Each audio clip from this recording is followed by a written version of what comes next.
Come down, calling your soul. I said, come down, calling your soul. Learn how to let it go. You better learn how to let it go.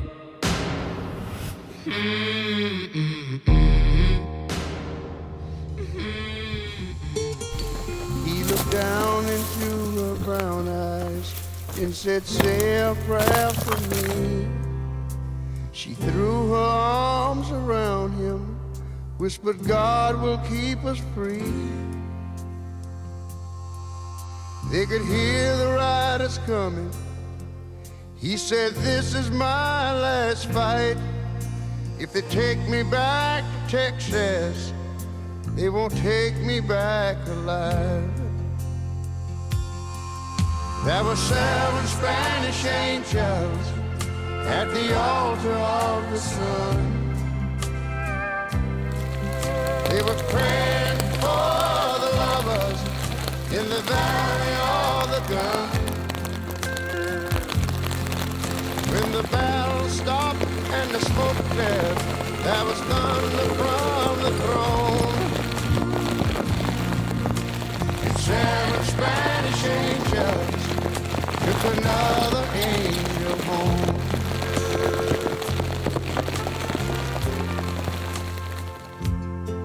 She reached down and picked the gun up that lay smoking in his hand. She said, Father, please forgive me. I can't make it without my man. And she knew the gun was empty, and she knew she couldn't win. But her final prayer was answered when the rifles fired again. There were 7 Spanish angels at the altar of the sun. They were praying for the lovers in the valley of the gun. When the battle stopped and the smoke cleared, there was thunder from the throne. And 7 Spanish angels took another angel home.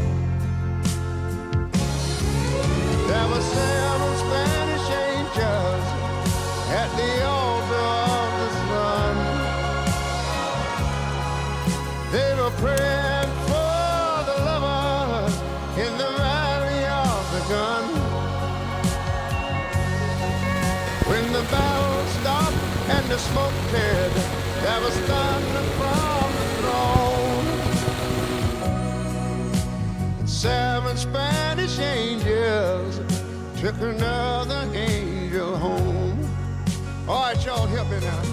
There were 7 Spanish angels At the altar of the sun. Oh, I believe They were praying for the lovers that it was. in the valley of the gun. When the Well, battle stopped and the smoke cleared, there was there was thunder. thunder on the throne. Oh, yeah. And 7 Spanish Angels. took another angel home. Welcome back to another video. I appreciate you guys watching. Hopefully you guys enjoyed the last few videos. Sold all my elk sheds. As you saw, that video did pretty dang good, so I appreciate all the support on that. And then I went through my 2026 prime divide setup in the last video. So if you guys are interested in this bow right here and the specs and everything, I go through it in my video from a few days ago. So I hope you guys watched it, learned something. But come to find out, I haven't made a video about my buck, my big muzzleloader 200-inch buck I killed last year, that I got the mount back. Everything is already on the pedestal and everything, and I just wanted to show it off because it's super pretty, and do a huge shout out to who made the pedestal and who did my taxidermy work. So this buck right here is an awesome deer. Some of you guys remember him. He's my best muzzleloader buck as of the year before last. Just a great general season buck. Really solid mass on him. Really pretty dark horns. I love him. But he ain't no mega giant like this one I killed. So let me turn this camera around and show you guys. Just a big old sucker, man. Biggest buck to date. Killed him last year. If you guys haven't seen that film, I would definitely recommend go watch it. General season muzzleloader buck. Big old cheater, big cool inline. My taxidermist was able to just keep the velvet dangling how I killed him. And then I love these muzzleloader bucks because they have this long hair, like they haven't been able to wear it down. And then as you can tell, his antlers are still really, really white, kind of colored, obviously dark in some spots. But man, just a dream deer. You guys know how much work I put in for him if you guys did watch the film. But I just can't tell you enough how pretty he is, man. If you guys came to the Hunt Expo, I appreciate you guys stopping by. I was at the Prime Archery booth. So shout out to them for letting me put it there. But this buck scored 203 and something 8s, 6/8 maybe. So just a gorgeous, gorgeous deer. Some of these ended up scoring an inch, so obviously was able to use that. That helped him a little bit just to get right over that 200 mark. So that's kind of what the mount looks like. As you can tell, the detail in it is super, super good. I'm wearing a headlamp right now, by the way, just so you guys can kind of see. Detail on the nose is insane. He looks exactly like how I killed it, and this is who I go through. So pause this, call that number back down there, and then tell him I sent you if you guys want to use him. But unreal deer, hopefully gonna beat him this year and add him to the collection. There's that muzzleloader buck, and then back there is my archery buck, and then my big archery bull. So maybe I'll show you that later, but maybe not. And then down here, I normally have this moose shed. This whole mount is pushed in this corner, so the moose shed sits right behind it perfectly. But anyways, so yeah, this is the Pedestal. It's made by Pedestal, so there's his number right there. Definitely reach out. Braden Chappell, he's freaking next level. I mean, I'll show you the detail in this right now. Just old barnwood, head to bottom, bottom to top, whatever you want to say. Just unreal. This is kind of the hexagon version, and then obviously he's able to keep it open for plants and trees and whatnot if you want any type of environment type of stuff. This is a really cool rock I found this shed season, so figured that might be a cool spot for it. And then this is a spot and stock lion that I killed, so a little bit of some good touches. And then there's my picture of him, and then boom, there he is. Yeah, hopefully you guys like it. I mean, I think he turned out so dang good. Let me show you the back view. Look at that back view. He's just an absolute gorgeous buck. I'm so thankful that I was able to find him, hunt him, especially on a general unit, and biggest buck to date. But like I said, gonna beat him this year, man. I got a few good tags in the pocket. Really excited. Gonna hunt some big muleys. And then, yeah, same taxidermist did this buck a few years ago. This is a 2023 buck. Big old bases. I mean, his mass is definitely bigger than my 200 buck, but this buck was right around 180, mid 180s. So pretty dang cool. Added some snow on him.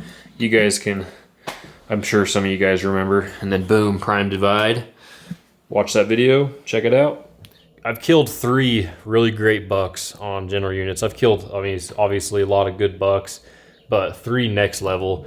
My split ear buck was mid 170s archery. This one is 185 muzzleloader, and then 204 muzzleloader, 203 muzzleloader.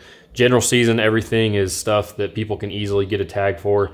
And I genuinely think that the biggest tip I can give you is obviously do a whole bunch of preseason scouting. A lot of people have jobs, week jobs. You can only go out during the weekends, but anything is better than nothing. I hope you guys know that. And then obviously boots on the ground is always helpful. I'd start looking around 7,500 to 11,000 feet. Anywhere in between there, a big deer can hide. I killed this buck, the 2 hundo last year, in a lot different spot than any of the high country bucks that I killed. He was kind of in that mid layer where not many people think bucks are, and if people do find the bucks, they're so hard to see, just because I'm sure some of you guys remember the film from last year. He lived in the thickest little pocket, and he never was visible until on day 23 or 22 of hunting him, I was finally able to kill him. So took 20 days of hunting just one particular buck, being crazy patient. And I truly think the #1 thing to killing big deer is patience. You have to have some crazy patience. I know that's oversaturated by every mule deer killer, and I'm not a killer. I just know how to be patient, and I kill big things, and that's genuinely why. I mean, you got to be so patient. You got to sit on knobs, glassing knobs. You got to hike in every single day. Well, consistency and patience is by far the most needed thing to kill big mule deer. And you just got to be okay with getting your buck kicked and not seeing anything decent at all, or even seeing anything big, especially if you have a big buck found. That's kind of the biggest thing. Find a big deer. It's always going to be able to, if you find a big deer, you're always going to be able to kill him somehow. You just got to be patient, got to put in a whole bunch of time.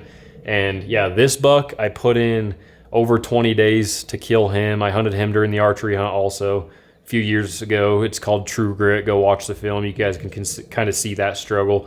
And then last year, this buck, it took, like I said, 22 days to kill. So total, I mean, every single buck that I've killed that is good, it's taken over 15 days to be able to kill it, and who knows how many days of scouting. I mean, before I even hunted this buck and found him, my big one last year, I scouted for 20 days and never even saw this buck. So always be patient, always be consistent, and always show up no matter what. If it's raining, if it's snowing, if it's bad weather, just show up, man. That's the most important. I showed up.